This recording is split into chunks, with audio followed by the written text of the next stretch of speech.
Available na ngayon sa Pinas ang bagong express legal na motor ni Rusi na Cyclone 400S. Mamaya ating aalamin ang specs and features ng motor na to, together with the price at kung magkano din ba ang kanyang installment. Mukhang makikipagsabayan na talaga si Rusi sa mga Japanese brands. Ang tanong, kaya na ba talaga niya? Well, malalaman natin yan sa video na to, kaya stay tuned lang. Bago tayo magsimula, big shoutout muna sa mga tagapanood natin na sila Justin Dib Gumisid, Raven De Los Reyes Bedeo, Francis Arevalo, Christian Barakia, Jericho Liena at Kyril Kulata. I hope na lagi kayong safe at nasa mabuting kalagayan.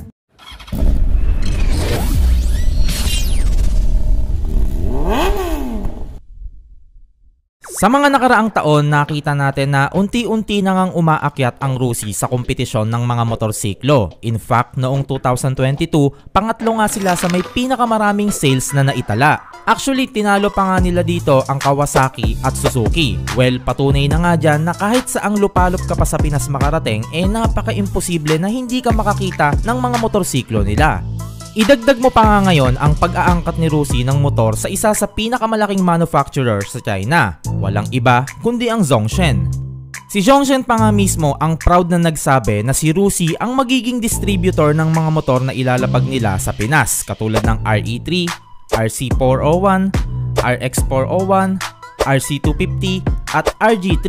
At sa limang motor na nabanggit ko, dalawa na nga dito ang nakarating sa Pinas, which is ang RE3 at ang bagong-bagong RG3. Pero nung dinistribute na nga ito ni Rusi, pinangalanan nila ito na Cyclone 400S. Ang Rusi Cyclone 400S ay isang sports touring na motorsiklo. Meron itong 401cc, inline 2, water-cooled 6-speed with FCC clutch na engine na kayang mag-produce ng 42 horsepower at 9,500 RPM, and also kaya ding bumulusok sa 34 Nm of torque at 8,000 RPM. Kung ihahambing natin ang power nito sa ibang 400cc bikes in terms of number lang, hindi naman ito nalalayo sa Ninja 400. Pero dahil tumitimbang naman ito ng 213 kg, malaki nga ang epekto nito sa kanyang power output. Kaya if ever na makapagbawas ka dito ng bakal-bakal, may ilalakas pa talaga ito. Based sa mga nakasubok sa 400S, nasa 160 kph din daw ang top speed nito. Well, ang mga touring bikes naman ay hindi talaga dedicated para sa speed, kundi pang chill at long rides lang talaga. Ganun pa man, kahit hindi ito kalakasan, hindi naman tinipid ni Zhongsheng ang preno nito dahil ito ay naka-dual disc brake na sa harapan at single disc naman sa likod na parehas pang naka-Bosch anti-lock brake system. Mahahalata mo rin talaga na dinisenyo ito bilang pang long rides dahil sa laki ng kanyang tangke na kayang magkarga ng 21 liters at kaya naman itong kumonsumo ng 3.5 liters sa kada 100 kilometro. Sa kanyang design, meron itong brusko at matayog na pangangatawan. Kaya naman pag nakasakay ka na dito, aakalain nilang higher displacement ito dahil sa laki ng kanyang build. Meron na rin siyang grab bar sa likod na bukod sa pwede mong hawakan, nagsisilbi din itong proteksyon sa tail fairings mo. At pagdating naman sa kanyang side fairings, flat lang din ang pagkakadesenyo dito. Kung makikita nyo naman, wala na siyang masyadong cuts and edges. Kaya naman ito naging sports tourer dahil may pagka-sports bike talaga ang kanyang muka. Pointy at sharp nga ito, kaya mas lalong naging aggressive ang tindigan nito. Medyo kung titignan mo siyang maigi, may pagkakahawig siya sa ZX-10R, diba? Manually adjustable naman ang kanyang windshield. Mas lalo nga itong nagiging malaki tingnan, lalo na kapag nakasagad ito pataas. Sa kanyang mga ilaw, naka full LED na ito. As you can see naman, very unique talaga ang headlight nito dahil may makikita pa tayong mga linings na design. Tapos samahan nyo pa ng isang malaking projector lamp sa gitna para sa mas malawak na visibility lalo na sa gabi. And also, pati na rin ang mga buttons sa handlebars nito may LED backlights na rin. Pagdating naman sa kanyang instrumental panel, naka 6.7-inch full-color TFT display na ito na kung saan dito natin maa-access ang lahat ng mga key information sa 400S katulad ng trip meter, fuel consumption, fuel gauge, temperature, tire pressure at iba pang mahalagang detalye sa motor na to. Sa kanyang seat, ito ay naka-split type na. Makapal at malambot naman ang kanyang upuan, kaya sure na magiging komportable kayo ng backride mo. Idagdag mo pa nga dyan ang upright na body position mo dito, kaya minimal lang din ang mararamdaman mong pressure sa kamay at balakang mo. Sa kanyang mga suspension, ito ay naka-telescopic fork na at monoshock naman sa likod. Pinagmamalaki nga din nito ang kanyang good absorption capability sa mga off-road at mababatong kalsada. Meron din pala itong mababang seat height na 780mm, kaya kahit ang mga 5-footer na Pinoy kayang-kayang dalhin to. Tapos sa gilid dito may USB socket na rin, nang sa ganon makapag-charge ka ng phone mo just in case na lobat ka. Yun nga lang, medyo mag-a-adjust ka dito sa traffic dahil ang kabuuang lapad nito ay 830mm. Mahaba din kasi ang side mirror nito, kaya ingat-ingat na lang sa pagsingit.